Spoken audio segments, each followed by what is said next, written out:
So instead of arguing about the issue, I'll go like, you this, you that, instead of the issue is this, that. So why you army?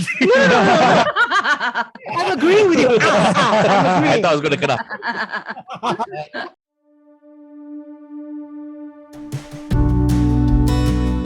Azah, Yes. we also wanted to find out from you, okay? So Yes, let's say, like, is it a sign that the marriage is failing when you don't feel that spark anymore, or when you lose interest in each other? Because earlier on, you mentioned sometimes life gets in the way. Yeah. Is that also like a foreboding sign that something is going to be in trouble? No. Oh, Happens. that happens, lah. People, when we have a relationship, it's a foregone conclusion that we will have ups and downs. Yeah.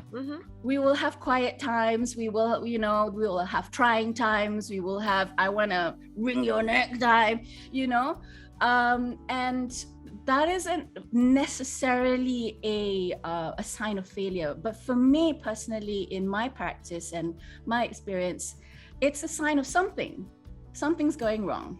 Right? And so one of the things that we don't learn as we grow up is to repair relationships. Right. We don't have that skill to notice that the relationship needs to be repaired.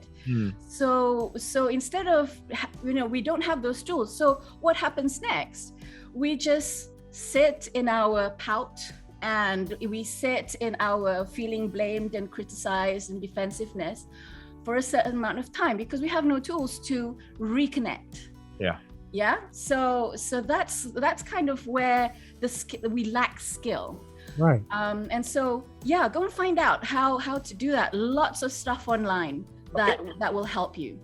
Talk a lot about tools, Azah. So when it comes to fighting, right? So couples, they will have their ups and downs.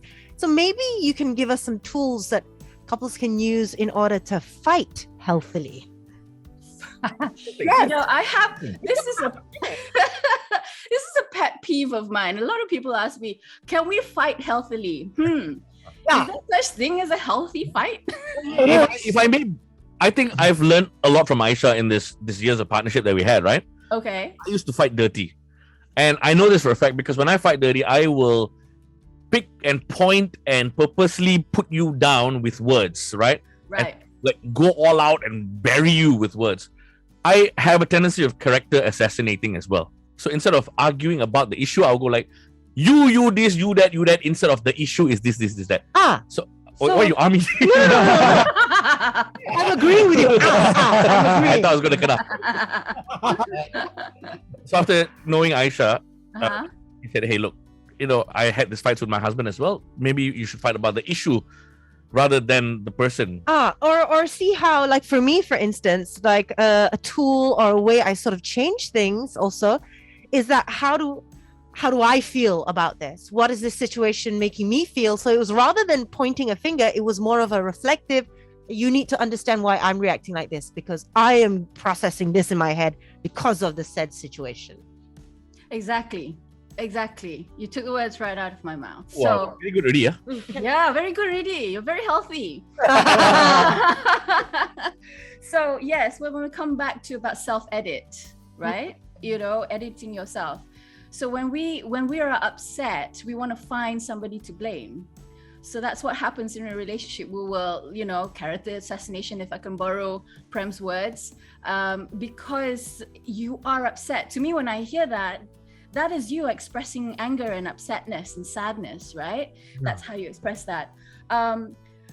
I'd like to invite you, Prem, to look inside yourself and see what's happening with you that's made you upset.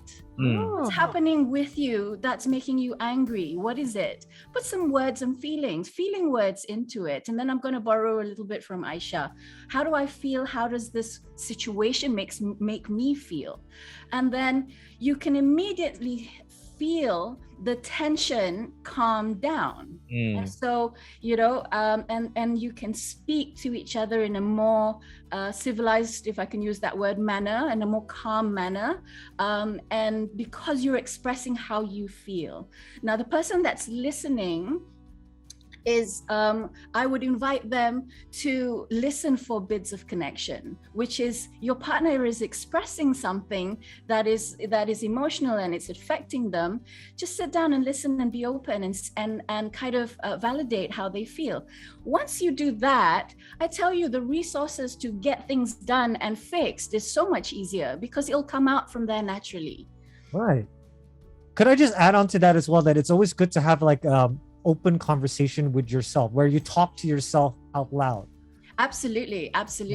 And if you're talking yourself out loud from a head perspective, from your brain, you will start to ruminate. Ruminate means that you will just go round in circles with your thoughts and you're trying to find a solution.